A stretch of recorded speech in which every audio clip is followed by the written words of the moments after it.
Holmes examined the broken jar that belonged to Finley's tenant. I wonder what this substance is. I don't recognize the odour. Formalin, Watson. This jar contained formalin. Interesting, don't you think? I've been waiting for something for days. Just the tiniest bit of news that would make sense of this whole matter. But there's nothing, neither from the press nor the police. Unless Aberline is holding on to some information without realizing its importance, which is quite possible. It is time for you to return to the police station in Whitechapel, Watson. And didn't you tell me that you had a matter to take care of it? Take advantage of it to learn more about this pill and its contents. Ah, but Holmes, it's late, and spending another night in this district is hardly my idea of entertainment. I know, Doctor, but we don't have any choice. Time is against us. Take your pistol in case you run into any troublesome characters. Fine, as you wish, Holmes.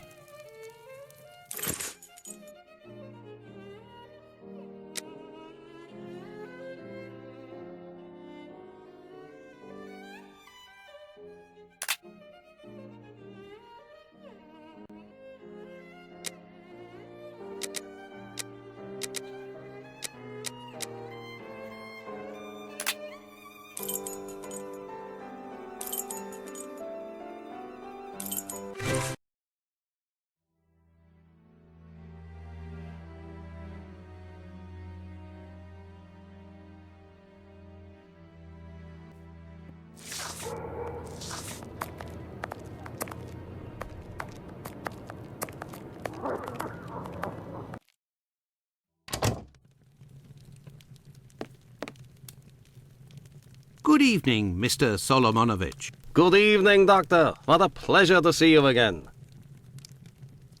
Have you finished converting the harnesses? Yes, just now. I got a little behind because of all the commotion. Commotion? Don't you start. 3 days ago, the very afternoon that you passed by, there was a chase throughout the neighborhood. Hundreds of people were chasing one man, claiming he was responsible for the murders these last few days. Schmonz! It was awful. I hope those maniacs didn't catch him. Better the police should. Tell me, did John Pizer turn himself in to the police? Things unfolded as they should. Look in the newspaper, the Daily News from today. Farewell, Isaac. Goodbye, Doctor.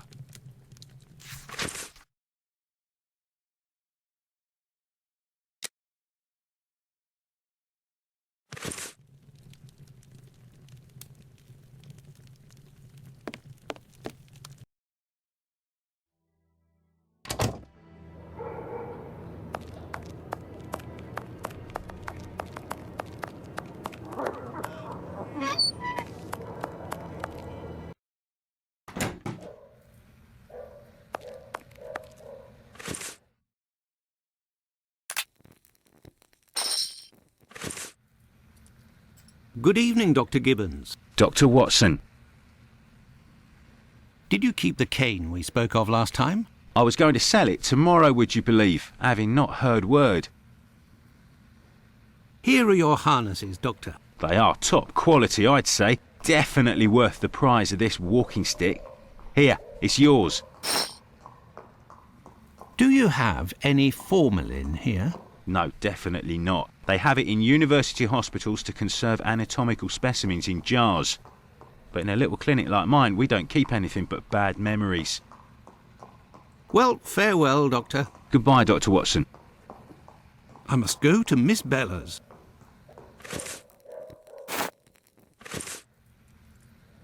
Yes, Doctor?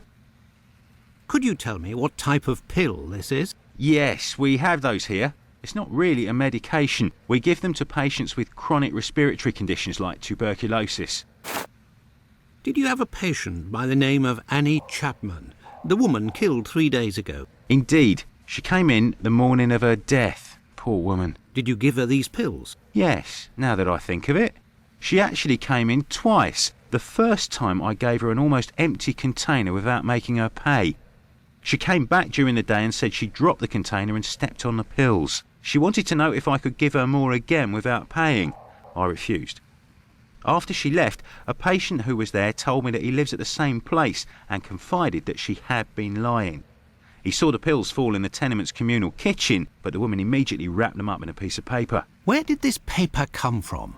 According to this man, she'd found it near the chimney in the kitchen. Anyone could have thrown that paper there.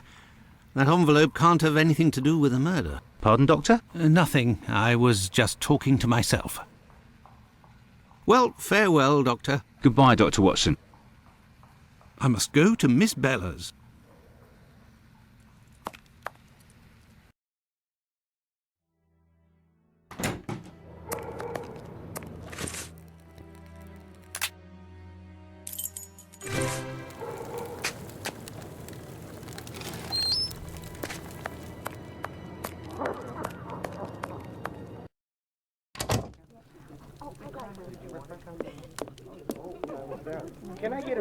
Good evening, ma'am. Your door was open. Isn't that a little dangerous? Hello, Doctor. Don't worry, if the looks of anyone who enters doesn't please me, me and my pistol know how to convince them to leave. Do you happen to know Annie Chapman, the poor woman who was killed 3 days ago? Dark Annie? Poof, like all the drifters in the area, I've seen her once or twice. With respect to the dead, Annie really was the bottom of the barrel. What do you mean? Well, in our profession, the pretty young ones go out when night has barely fallen and don't have a problem finding takers. But poor girls like Annie or Polly Nichols, who aren't as tender and are often sick, sometimes trudge around for a whole night in the cold and the rain before landing a client. And that doesn't help their appearances either.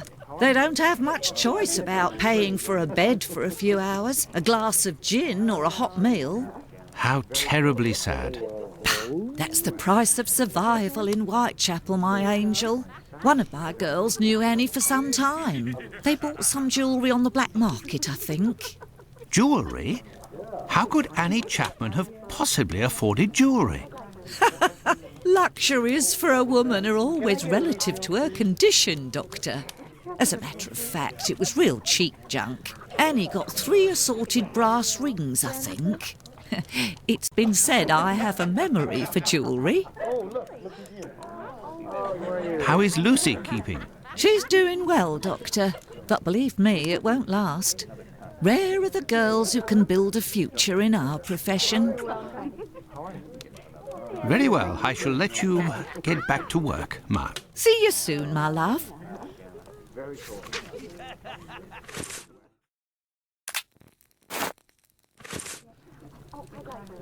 You're still there, Doctor? I found the cane that was stolen from your client. Here it is. Doctor, you are a real saint, I can see that. I'll finally be able to present my bill to this damned painter. If by chance you see him, tell him that a little surprise awaits him here. You told me you would give me some information on this Dr. Tumbeltey. Agreed. He's a Canadian or an American. He parades from time to time through the neighbourhood in a 50-guinea suit and acts like a doctor. But for business, he isn't worth it. This damn Yankee hates women. The few times that he was approached by the girls, he spit on them, all the while hurling insults. It would seem that he was hunting for the bad boys. He's looking for trouble, that animal. Does he frequent any pub in particular? Aye, the Wasp's Nest on Burner Street, I think. A seedy spot even by our standards. Very well, I shall let you get back to work, Ma. See you soon, my love.